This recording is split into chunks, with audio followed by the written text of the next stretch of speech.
kalaupun ada betul tadi 50% dana pengamanan judi itu mengalir ke Budi Ari misalnya, nah kejaksaan sebaiknya menjerat pelaku ini, si pelaku yang baru ini dengan undang-undang korupsi dan undang-undang pencucian uang. Nah, tidak hanya bicara soal dijerat dengan undang-undang ITE yang ancaman hukumannya juga tidak maksimal. Nah, ini sebenarnya tantangan buat Pak Prabowo ya. Jadi kalau dia berhasil misalnya menangani kasus judi online secara tuntas, siapapun yang diduga terlibat, termasuk kalau menterinya diduga terlibat juga harus diproses. Itu juga pastinya akan memberikan citra positif pemerintahan Prabowo di mata masyarakat. Halo sahabat integritas, jumpa lagi di kanal Satu Visi Utama program Buka Kartu. Jaksa dalam dakwaannya menyebutkan ada alokasi jatah 50% dari uang yang dikumpulkan oleh organized crime yang melibatkan para pegawai di Kementerian Kombiki sekarang, kalau sebelumnya Kominfo, ya, untuk menjaga agar aplikasi-aplikasi judol itu tidak kena razia. Di total jumlahnya dari dana yang dikumpulkan sebagai pembayaran atas website judol yang tidak ditutup oleh Kominfo saat itu mencapai sekitar puluhan miliar rupiah. Nah, untuk membahas mengenai arti dari dakwaan jaksa, terutama terhadap nama yang disebut, yaitu Budi Ari, sebagai mantan Menteri Kominfo saat itu dan saat ini adalah Menteri Koperasi, dan apa implikasi hukumnya ke depan, kita akan membahas soal ini dengan Bung Emerson Yunto. Bung Emerson adalah ahli hukum ya dari Visi Integritas. Kita sapa dulu Bung Emerson. Bung Emerson, apa kabar? Kabar baik, Pak Tan. Bung Emerson, ini nama Budi Ari disebut oleh jaksa dalam dakwaannya. Ya, ada alokasi dana ya. Di dalam dakwaan itu tidak disebutkan bahwa Budi Ari menerima, tapi ada alokasi dana dari uang perlindungan terhadap website judol itu alokasinya sekitar 50%, ya. Nah, karena ini adalah sebuah dakwaan, artinya dia sebagai sebuah dokumen adalah sesuatu yang legal, basisnya adalah kerja-kerja pro justisia. Apa arti dari dakwaan, Bung Eson, yang kemudian di dalamnya juga menyebut nama pihak-pihak tertentu yang memang dalam proses hukum belum pernah dijadikan sebagai tersangka misalnya?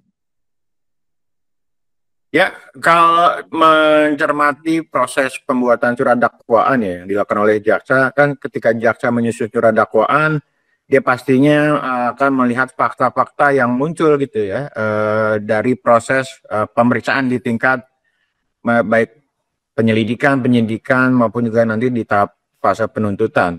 Nah, penyebutan nama Ari Budi Setiadi di dalam dakwaan itu saya menduga bahwa ini didasarkan fakta-fakta yang diperoleh oleh kejaksaan yang kemudian dimasukkan dalam dakwaan. Jadi dari 4 terdakwa itu kan menyebutkan peran masing-masing pelaku gitu ya. Salah satunya adalah dianggap salah satu terdakwa disebut sebagai penghubung gitu ya antara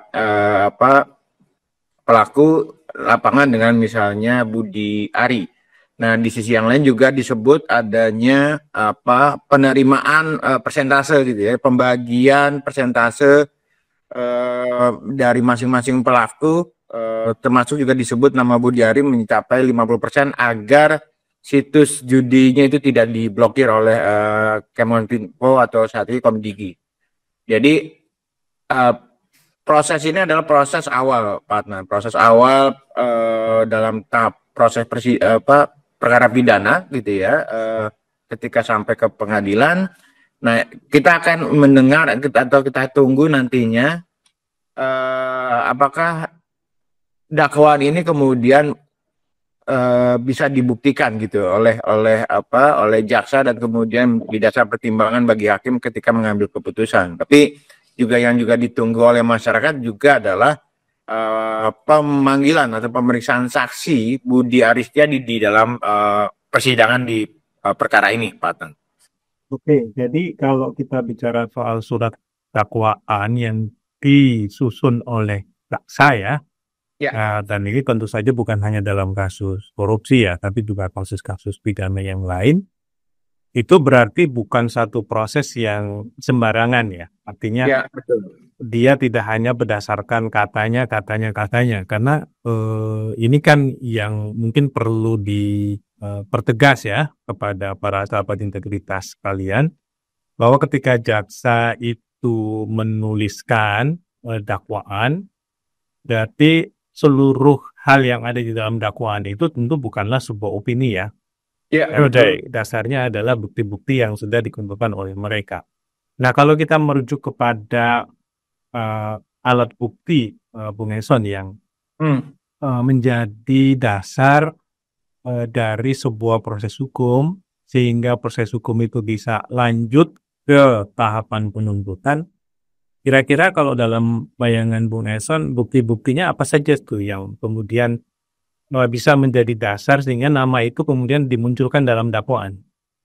Ya, sejauh ini memang baru keterangan dari terdakwa ya, atau kesaksian ya, atau dari saksi-saksi, Pak Tan. Jadi ini kan penjelasan yang juga harus dibuktikan nanti di proses persidangan.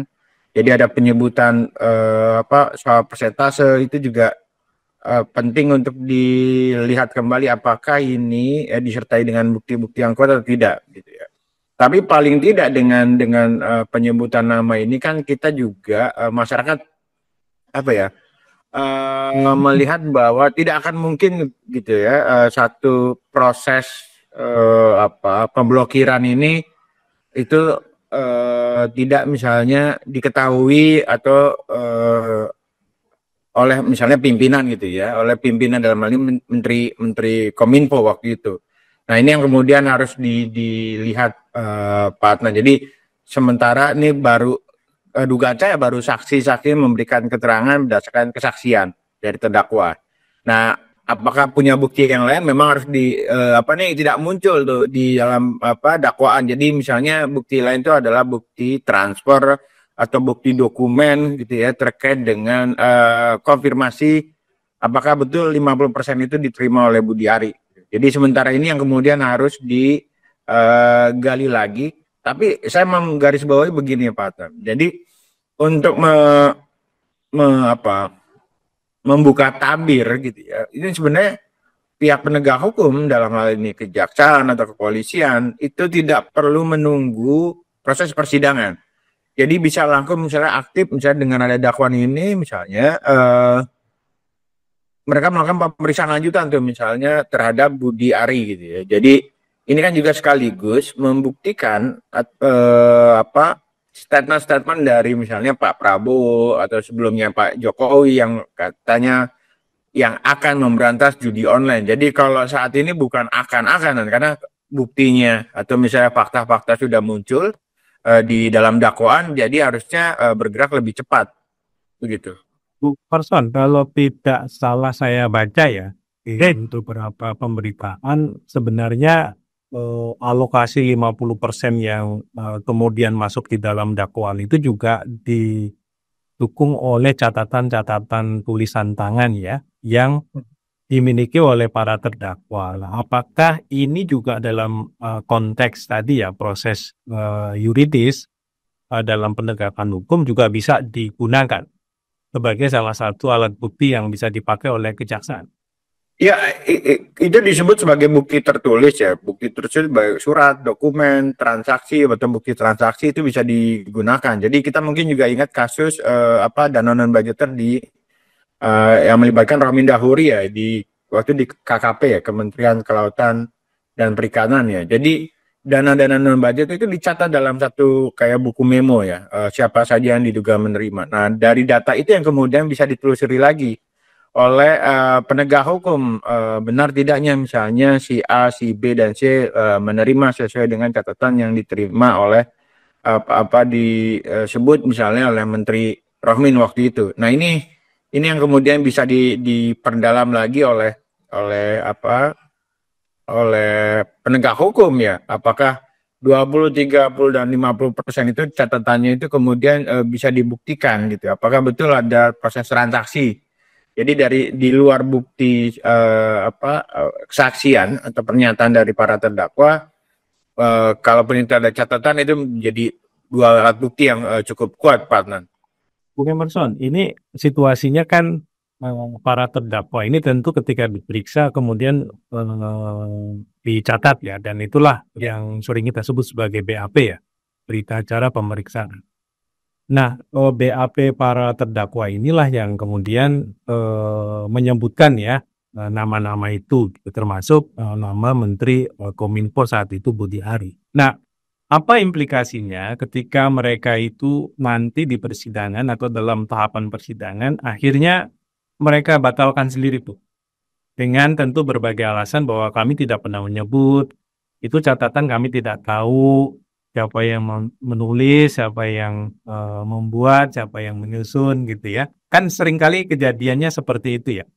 Ketika para terdakwa, apalagi ini kan terdakwa yang levelnya itu masih para operator lah ya. Ya, Mereka yang langsung terlibat di dalam perlindungan dan penjagaan ya, atau dalam bahasa mereka itu adalah pembinaan terhadap website judi online yang jumlahnya ribuan itu gitu. Nah, itu apa implikasi hukumnya, Bung Emerson, jika kemudian hal itu terjadi dalam persidangan? Ya, skenario bahwa terdakwa diancam atau merasa terancam dalam proses pemeriksaan dan kemudian membatalkan berita acara pemeriksaan itu sangat mungkin saja terjadi gitu ya. Apalagi misalnya kalau memang indikasi-indikasi misalnya untuk melindungi aktor yang lebih besar gitu Pak Adnan ya. Nah, kalau itu terjadi sebenarnya tinggal bagaimana hakim melihat apakah ini fakta atau upaya misalnya dari pihak-pihak tertentu untuk misalnya melindungi gitu ya dari aktor sesungguhnya. Jadi ada juga yang memberikan bisa dijerat dengan misalnya memberikan kesaksian palsu. Kalau misalnya saksi itu ketika terdakwa bisa hadir sebagai saksi di terdakwa yang lain ya. Nah, ketika dia sampaikan itu kemudian terbukti dia melakukan kebohongan, bisa dijerat dengan pidana memberikan kesaksian palsu, Pak Adnan. Nah, ini yang kemudian proses-prosesnya sebaiknya melihat dari fakta, dari bukti-bukti yang ada. Jadi kalau ada proses pergantian yang mencurigakan gitu ya, atau tiba-tiba mencabut berita acara pemeriksaan atau menganulir pernyataan dia ketika dalam proses pemeriksaan, ini kemudian harus dilihat kembali gitu ya, bahwa apakah pemutarbalikan fakta atau pengabaian atau misalnya pengingkaran terhadap fakta yang disampaikan sebelumnya ini adalah memang karena ada tekanan gitu, atau memang juga karena faktor yang lain. Bung Emerson, kalau tidak salah ya, kasus perlindungan terhadap judi online ya, website judi online ini kan ditangani oleh Barreskrim ya. Ya. Kemudian baru setelah penuntutan dilakukan ya, kemudian jaksa yang kemudian menuntut ya sebagai jaksa penuntut umum. Nah, apa yang harus dilakukan oleh baik polisi ataupun jaksa agar keterangan para terdakwa ini tidak berubah nanti?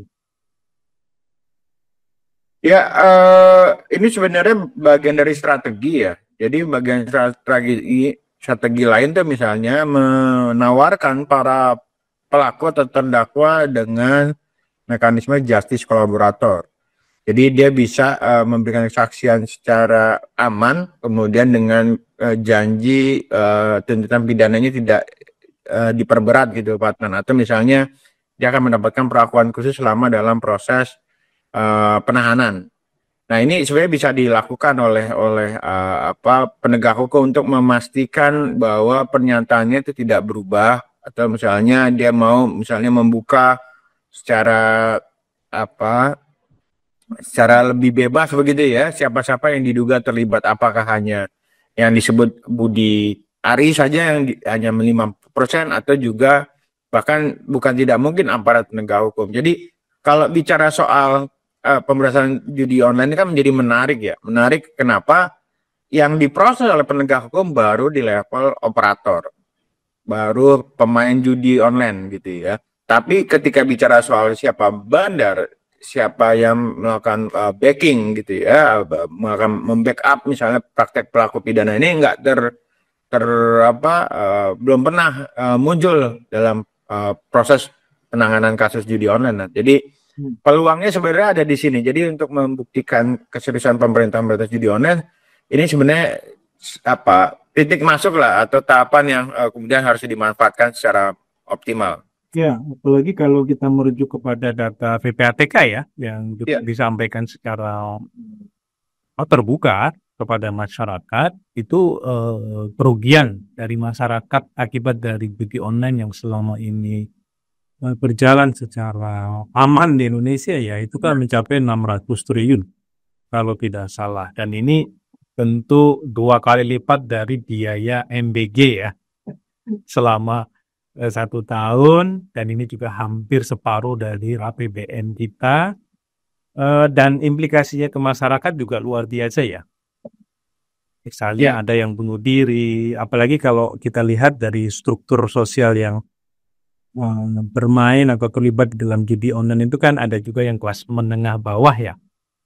Mereka-mereka yang ngebid misalnya harga 100.000 atau 50.000, tapi kemudian harus berutang sana sini, terjerat utang, kemudian akhirnya juga melakukan bunuh diri atau bahkan akhirnya bercerai. Itu kan fenomena-fenomena yang beberapa waktu lalu juga diungkap ya, bahwa tren perceraian di Indonesia itu meningkat, salah satunya karena judi online. Nah, implikasi-implikasi semacam ini apakah ini juga harus dihitung oleh jaksa penuntut maupun oleh hakim nanti sebagai pemberat dari mereka-mereka yang selama ini melindungi praktek judi online? Ya, itu jadi faktor memberatkan gitu ya buat terdakwa. Nah, jadi dalam proses penuntutan atau nanti dalam proses pengambilan putusan oleh hakim biasanya akan mempertimbangkan faktor yang memberatkan dan faktor yang meringankan. Jadi dengan temuan TPATK, kemudian data-data yang bicara soal berapa jumlah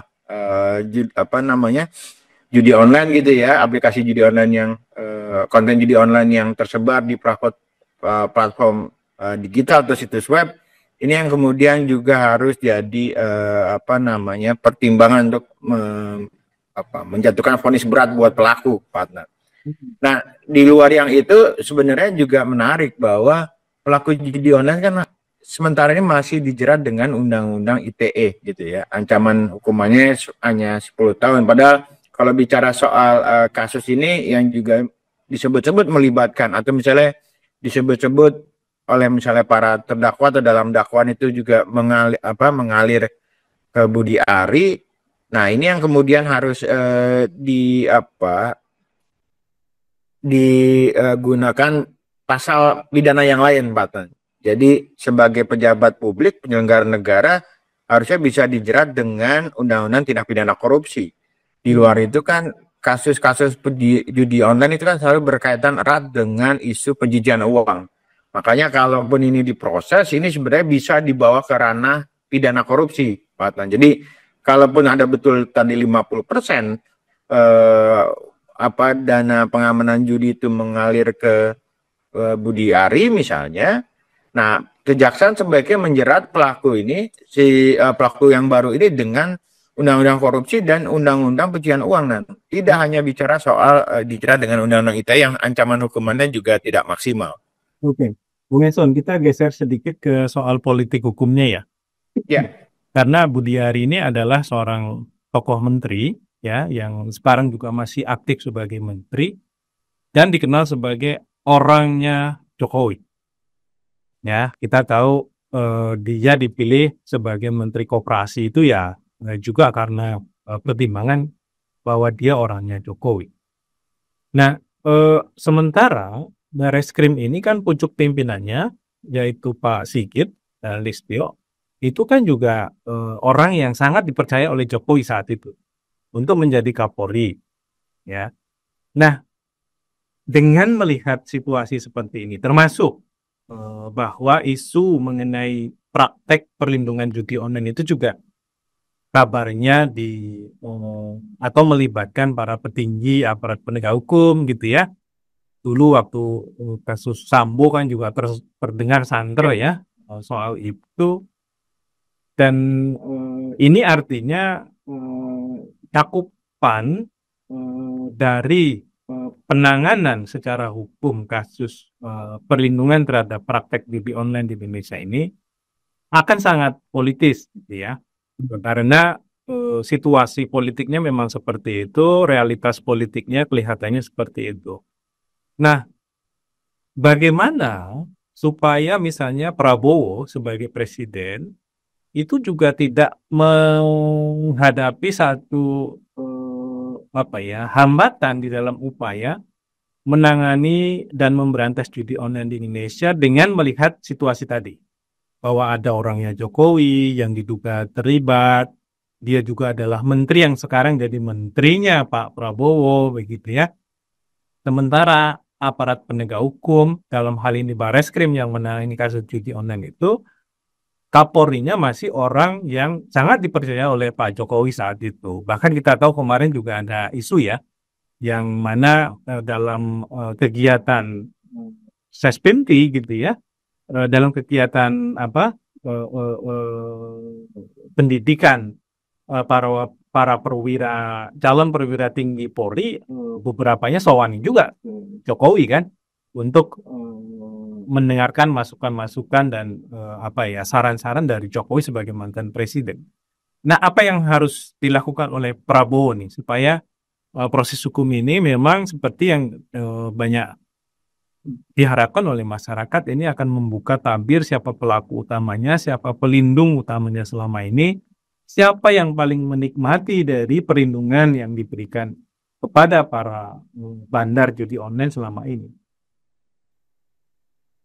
Ya, ini tantangan juga buat Pak Prabowo nanya bahwa pemberantasan korupsi itu kan pemberantasan judi online ya, itu tidak akan selesai dengan hanya omon-omon gitu. Ketika ada statement pemberantasan judi online juga harus ada penegasan bahwa dia tidak akan memberikan perlindungan bagi siapapun termasuk orang dekat mereka atau tim sukses mereka ketika dalam proses pemilu yang diduga terlibat juga harus diproses. Nah, kita misalnya juga flashback ke belakang di zaman Pak Jokowi sendiri juga ada beberapa menteri yang diduga terlibat dalam kasus korupsi dan kemudian diproses secara hukum. Jadi Presiden sebaiknya menyerahkan hal ini kepada aparat penegak hukum dan memastikan bahwa mengawasi tentunya proses ini berjalan sesuai dengan koridor hukum dengan mekanisme yang benar gitu. Jadi jangan sampai misalnya ini ada upaya-upaya penyelamatan gitu ya terhadap para pelaku-pelaku yang besar karena dianggap punya interest politik atau misalnya utang budi politik dengan misalnya presiden terpilih. Nah, ini sebenarnya tantangan buat Pak Prabowo ya. Jadi kalau dia berhasil misalnya menangani kasus judi online secara tuntas, siapapun yang diduga terlibat, termasuk kalau menterinya diduga terlibat juga harus diproses.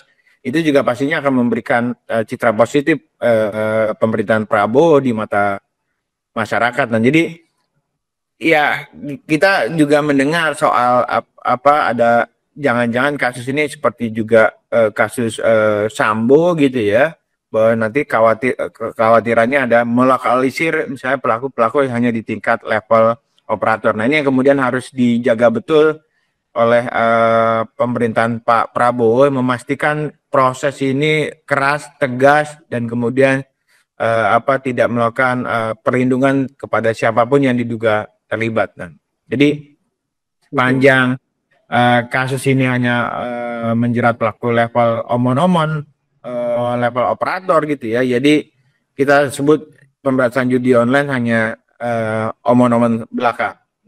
Bung Tan, yang terakhir, karena Budi Ari ini kan juga masih statusnya adalah seorang menteri. Dan itu artinya ketika mau meriksa mungkin punya hambatan psikologis juga penegak hukum. karena kan dia adalah pejabat tinggi negara gitu ya.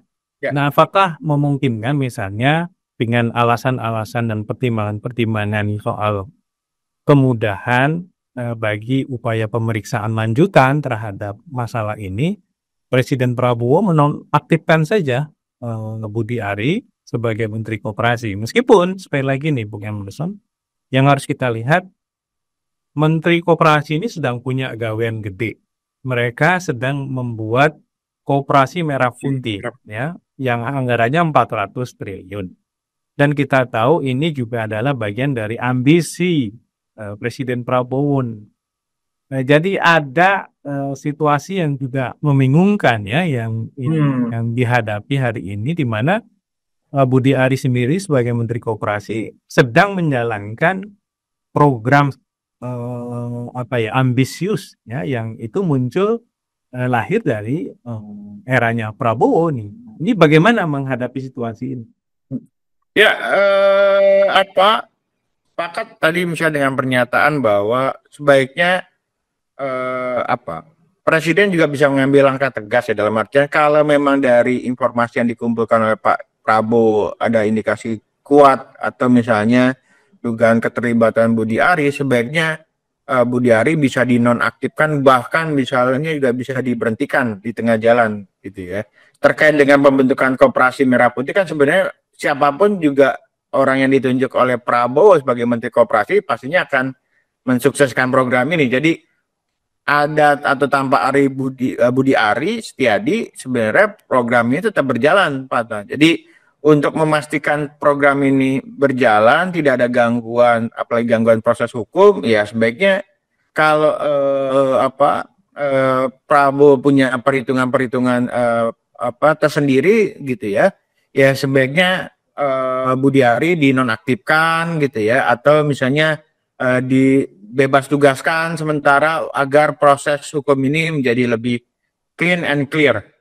Nah, Oke, Bung Emerson, terima kasih untuk insight-nya. Demikian sahabat integritas, bincang kita dengan Bung Emerson Yunto. Kita semua tentu berharap proses hukum terhadap perlindungan atas praktek judi online beserta para bandarnya itu bisa diungkap sejauh mungkin, seakar-akarnya gitu ya, karena korbannya itu adalah masyarakat banyak.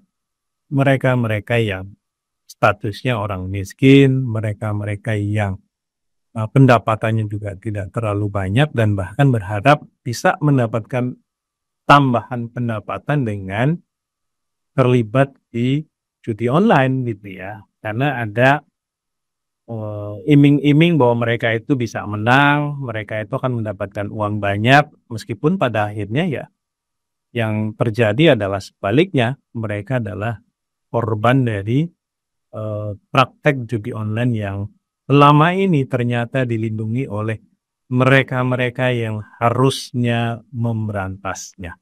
Kita ketemu lagi di lain waktu, sampai jumpa.